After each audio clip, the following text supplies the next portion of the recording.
Halo gengs, jadi di sini gue mau cerita aja sih terkait pemimpin di dalam sebuah organisasi, terus organisasi non profit.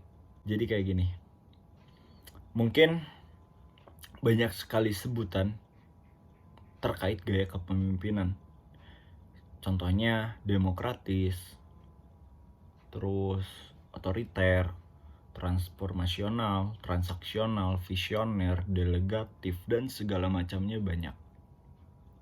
Dan terus yang selalu menjadi pertanyaan ketika gue awal mempelajari teori kepemimpinan. Terus bagi organisasi yang baik itu, gaya kepemimpinan seperti apa sih yang harus diterapkan?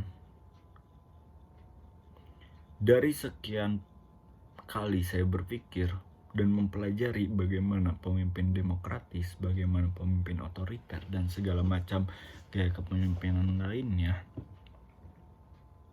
saya menemukan sebuah jawabannya itu ketika memang saya menjadi seorang pemimpin. Dan pada kenyataannya, pada realita di lapangannya, ternyata menjadi seorang pemimpin di lembaga organisasi yang non-profit itu tuh harus, ataupun yang saya alami gitu ya, itu tuh memang cenderung menerapkan segala jenis gaya kepemimpinan. Sebenarnya gue ringkas terlebih dahulu, gue kerucutin dari sekian banyak gaya kepemimpinan, gue kerucutin jadi dua, yang dimana yang egois ataupun yang secara kekeluargaan. Kalau egois ya gaya kepemimpinan otoriter gitu ya, kayak negara Korea Utara kayak gitu dan segala macam mungkin ya. Kalau secara umum ataupun secara luasnya contoh negara. Kalau demokratis secara kekeluargaan itu kayak Indonesia ya, meskipun nggak tahu sih Indonesia. Ya pokoknya seperti itu, maksudnya kalau demokratis secara kekeluargaan mah lebih mendengarkan, lebih dekat dengan anggota, keputusan juga mungkin lebih banyak suaranya dari anggota, dan terkadang mungkin di demokratis mah anggota yang ngambil keputusan gitu. Nah, di lembaga organisasi non profit itu tuh memang harus menerapkan semuanya, dalam artian sesuai situasi dan kondisi. Terkadang kita harus menjadi seorang pemimpin yang otoriter, terkadang kita harus menjadi seorang pemimpin yang demokratis. Maksudnya, ketika mengambil sebuah kebijakan di waktu yang sangat mepet, di waktu yang sangat terbatas, itu mau tidak mau kita mengambil menjadi seorang pemimpin yang otoriter. Ya memang pada idealisnya sebenarnya semua orang itu pasti ingin memiliki seorang pemimpin yang demokratis gitu ya. Nah, pada idealisnya sih sebenarnya oke lah, usahakan dulu menjadi seorang pemimpin yang demokratis. Tetapi pada realitas di lapangannya, kalau memang sudah waktu terbatas, situasinya sudah terdesak dan segala macam, mau nggak mau itu ambil saja sebuah keputusan yang otoriter. Maksudnya ya udah gimana kamu aja, udah semua tanggung jawab kan ada di kamu gitu. Saya selalu berpikiran seperti itu ketika sudah kondisi terdesak. Maksudnya tanggung jawab kan ada di ketua gitu. Semua kejadian ataupun entah bagus, entah jelek, entah nilai 100, entah nilai rata-rata, entah nilai 0, organisasi itu tuh ya si ketuanya yang akan dinilai gitu. Ini ketuanya bagus ini dan segala macam. Nah, tetapi tadi saya akan menekankan bahwa ya memang pada bagusnya dan seluruh harapan orang-orang tuh pasti ingin memiliki pemimpin yang demokratis, pemimpin yang mendengarkan suara anggotanya, pemimpin yang terbuka ketika dikritik oleh anggotanya. Nah, seperti itu. Nah, jadi gimana ya? Kalau disebutkan ketika gaya kepemimpinan ataupun pemimpin yang baik seperti apa, itu sebenarnya kalau bagi saya yang pernah alhamdulillah diamanahi menjadi seorang pemimpin, bagi saya tidak ada pemimpin yang bergaya satu gitu. yang terbaik itu tidak ada pemimpin yang bergaya satu. Maksudnya ya pemimpin yang mengerti akan situasi dan kondisi, baik situasi kondisi organisasinya maupun lebih dalamnya, lebih hati ke hatinya kondisi si anggotanya itu lebih baik gitu. Apalagi pemimpin-pemimpin yang menghindari, nggak mau menyakiti hati anggotanya, nggak mau dolim lah gitu ya. Karena kan doa orang dolim tuh pasti dijabah gitu, takut kan. Nah kalau pemimpin-pemimpin yang memiliki pemikiran seperti itu, ya itu bagusnya sih demokratis gitu. Cuman tadi saya tekankan, kalau memang sudah situasinya mendesak dan mepet banget nih sama waktu, itu otoritas juga ya mungkin menjadi pemimpin yang otoritas itu jauh lebih bagus daripada menjadi pemimpin demokratis kalau memang situasi dan kondisinya terbatas.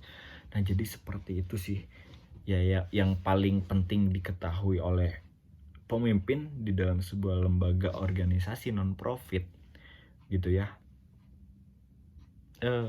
Ya harus pintar-pintar mempertahankan bagaimana anggota tetap ada gitu. Karena bagaimana sebuah organisasi akan berjalan kalau nggak ada yang ngejalaninnya gitu. Bagaikan sebuah sepeda, ya ada rodanya, ada yang mengayuh, ada yang menjadi stangnya, ada yang menjadi rangka, ada yang menjadi bahkan menjadi gear, terus rantai dan segala macam.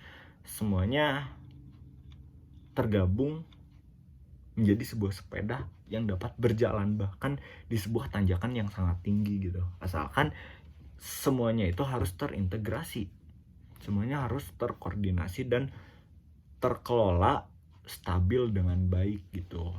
Nah kayak gitu sih menurut saya bagi pemimpin di organisasi lembaga non profit itu memberikan sebuah pengalaman yang sangat berharga gitu. Karena kalau kita sudah berbicara dengan organisasi yang berprofit, ya mungkin itu mah lebih banyak otoriter sih. Karena maksudnya ada sebuah tujuan organisasi yang ditegakkan, maksudnya diperjuangkan gitu. Berikut pun ada sebuah politik yang dimainkan di dalam organisasi tersebut. Jadi dan menjadi sebuah pemimpin di dalam lembaga organisasi yang non profit itu memberikan sebuah pelatihan terkait keikhlasan dan kesabaran. Karena seperti ya ikhlas bener-bener gak akan dibayar gitu, cuma dibayar respect gitu. Berikut pun akan pintar dalam mengelola sumber daya manusia. Soalnya kan di lembaga organisasi profit kan nggak bisa tuh mengiming-imingi anggota dengan uang ya. Cuman mengiming-imingi kayak masuk yuk organisasi, nanti dapat relasi, nanti punya skill public speaking, nanti punya skill cara rapat dan presentasi yang sebenarnya nggak usah masuk organisasi juga bisa didapatkan gitu di organisasi di kegiatan lain. Maksudnya ya udah ikut kegiatan rapat, pelatihan rapat, nggak usah jadi anggota si organisasinya, ikut pelatihan public speaking. Kalau misalnya relasi, ya organisasi mah ya anggotanya doang yang akan jadi relasi gitu. Tapi kalau relasinya mah ya bagaimana cara kita berkenalan dengan orang-orang di luar, itu mah pintar-pintarnya dia gitu. Makanya benar-benar nggak ada jaminan untuk memberikan sebuah penawaran terhadap anggota masuk ke organisasi tersebut. Makanya itulah pintar-pintarnya si pemimpin cara marketing si organisasinya seperti apa gitu. Karena kalau untuk jaminan mah nggak ada, makanya hati ke hati lah berbicaranya, kayak deketin dulu lah gitu secara intensif, terus berikan sebuah perhatian terhadap orang lain sehingga dia tuh terghosting nggak terghosting sih, maksudnya kayak tertarik kan sama kita, nyaman aku diperhatiin sama ini. Soalnya dan sebagai seorang pemimpin itu tuh harus menyadari bahwa dia tuh memiliki sebuah pengaruh yang sangat besar, memiliki sebuah aura yang berbeda, dan pergunakanlah itu untuk mempertahankan si anggota. ada anggota yang hilang, jangan nyuruh temennya buat nyari. Kalau bisa ya si pemimpin itu yang nyari, karena akan lebih berdampak si pemimpin itu ketika bertanya daripada temannya. Kalau ke temannya kan, gue mah malas, gue mah udah gak nyaman di organisasi. Tapi kalau sama si pemimpinnya ya mungkin si anggota akan canggung lah bilang males. Berikut pun ya jangan judge anggota gitu, jangan kamu malas, kamu lupa tanggung jawab dan segala macam. Jangan menjadi pemimpin seperti itu, tapi lebih dengarkan kayak kenapa, dan coba lebih berfokusan terhadap mencari solusi, bukan bergelut membicarakan kesalahan dia gitu, kesalahan si anggota gitu. Seperti itu sih gitu. Jadi semangat ya, maksudnya kalian harus belajar menjadi seorang pemimpin, terutama memimpin diri sendiri, karena konsisten dan disiplin itu menjadi sebuah kunci. Terima kasih.